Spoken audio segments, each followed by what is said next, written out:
Okay.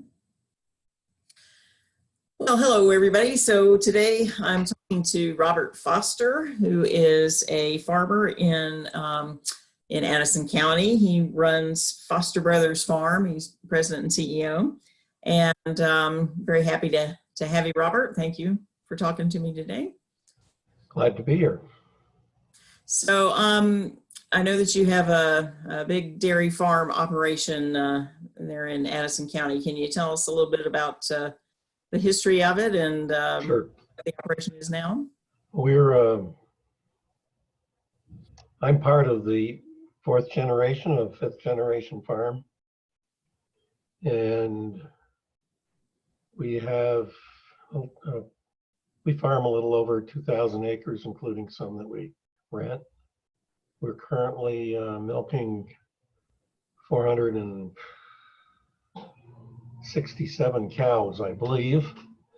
We just built we're in our going into our third year in a new robotic dairy barn, which was a major investment for us. Took on quite a lot of debt, but it's what we need to do to be in the business in the future. So not that everyone has to go to robots or anything like that, but that's one of the technologies that tends to be scale neutral or scale negative, which I find interesting, and that's sort of an area that I think we have to focus on, particularly here in the Northeast region. So I farm with a brother, a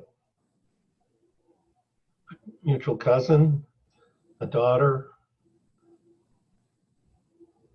nephew. See if I get everybody here. And I'm sure I've left somebody else. A brother, yeah. Yeah. Anyway. It's a big family operation. Yes. Multi-generational family farm, and part of my generation is retired, and we're in the process of buying his investment in the business out. So we're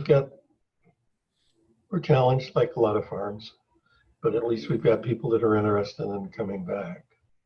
We also have a second business which we've established I think it was 92 now, that does composting and moves agricultural residuals back to the Vermont segment of our population, Vermont natural ag products, and that employs primarily my daughter and my nephew's wife and about 8 or 10 other people. So it gives us a diversified base, which is helping us in times like this. Yes, yeah, it's really important in agriculture these days, I think, to be diversified. And then I know you won the 2019 Innovative Farmer Award. Was that what triggered that?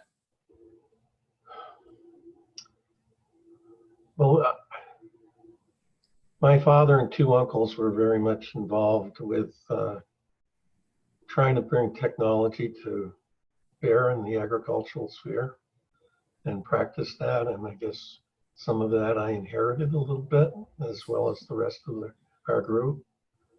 So we've tried to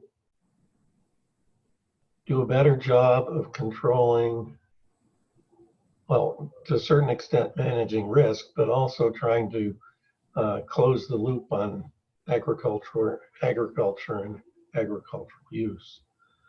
So let's see, it was 1982, we put in an anaerobic digester, and that served us up until, I think it was 2009 maybe. We had a major snowstorm and it collapsed the roof on the structure covering that. It's going to cost us over $1 million to fix it up, and we decided that we had other priorities for that investment. And that's part of what gave us the opportunity to build new dairy facility, the resources that it would have taken to fix that up. Then in 1992, we started a composting business, and that became an outlet for not only our own materials that are in excess. Agriculture, particularly dairy, tends to bring resources in from outside the area, and they accumulate here. And that's been part of a challenge with the lake. And it made sense to us to try to take those extra residuals that we didn't need on the farm gate or at the farm gate or in our local society and move those into a broader, more urban area and replace fossil fuels. So that's kind of what got us going in that direction. So we've done a number of things. No-till, we're set up now, so we're doing no-till on both the soybean crops and seeding and corn. So Right. Yeah. conservation tillage, closing the loops, trying to do as much as close to home as possible, which I think is sort of a mantra here in New England. So yes, yeah, yeah. So I think it was pretty exciting to get recognized for some of the work that generation previous to mine and ours and the current generation. So anyway. Yeah, that's terrific. That's terrific. Well, and it certainly contributes to the sustainability of the whole industry. Right? Yes. We talk about sustainability now, but agriculture has always been good stewards of the resources because you want to make the place better than what you found it, and maybe our industrial ag, well, that's all in a definition, I guess. So maybe that has tended to take us in a direction that we're seeing some of the consequences of right now. We certainly have an efficient system to produce, but how resilient it is the next question. Right, exactly, yeah. We're going to have to address this in society as we come out of this pandemic. So, and that's going to take a long time, and we're going to be different, and here's a wonderful opportunity to make some change. Exactly, yeah. So, yeah, I totally strayed a little bit from your question, but no, that's yeah, absolutely. That's I agree with you completely. Yeah, and the COVID crisis has really hit the dairy industry hard, hasn't it? Yes, we've had a close to a 40% drop in pay price.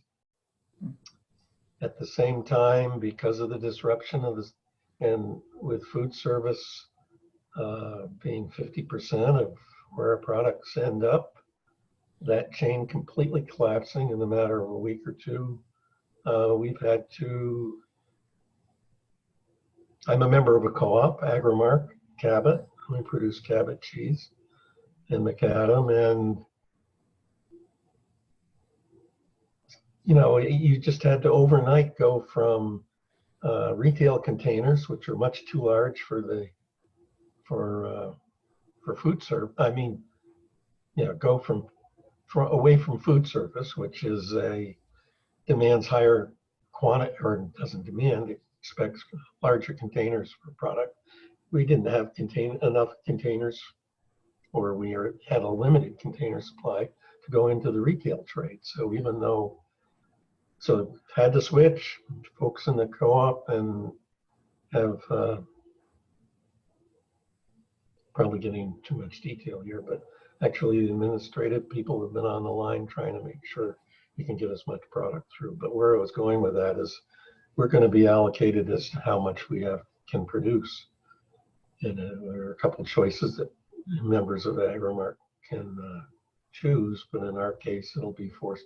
We have to produce 4% less than what we did a year ago on the same month. So not only are you being, and we're growing, we're in the process of growing our business. Some of the others is more family gets involved, and you manage to manage a little bit of the risk through some of the programs, but it's not going to make up the difference. So hopefully our lenders will stick with us. Yes. We Yeah. were fortunate to be able to be in the payroll protection plan, so that helped us keep going. Yeah. But Yeah. anyway, so that's one of the challenges we're facing, being pretty much a commercial dairy. Our dairy, along with probably 12 or 14 or 15 others, could supply all the dairy needs for the population in the state of Vermont. Mm-hmm. Not just fluid, but other products. So Yeah. we are very dependent on feeding other people. Right. And, yeah. Well, as I mentioned to you, I grew up in a farming area, and my family were farmers too. And I've always just admired farming and farmers so much, because it is such hard work, and so much is beyond your control, and you really have to be resourceful and resilient. And I can see that you and your family have for many generations. So I thank you very much for. We've tried, and we're trying. Sounds like you've done pretty well. So it's a great model for all of us. So each farm's different. Each farm has different resources. We need everyone because the resources and risks change from area to area, and we need the expertise and the agricultural. The age of agricultural people involved has tended to get older and older. It's nice to see some younger folks getting involved, but it's got to be profitable for them. And I know some of the smaller producers in our area that supplied local retail or restaurant trade, that their market evaporated. So it affects everybody differently, but still we need to somehow build some resilience into our system. indeed, we do. Haven't got a silver bullet yet. No. Well, we're working on it together. So thank you very much. I really appreciate your talking to me today. Okay. All right. It's a pleasure. Thank you. Good luck. All righty. Well, thank you. Yeah. Stop. Anytime.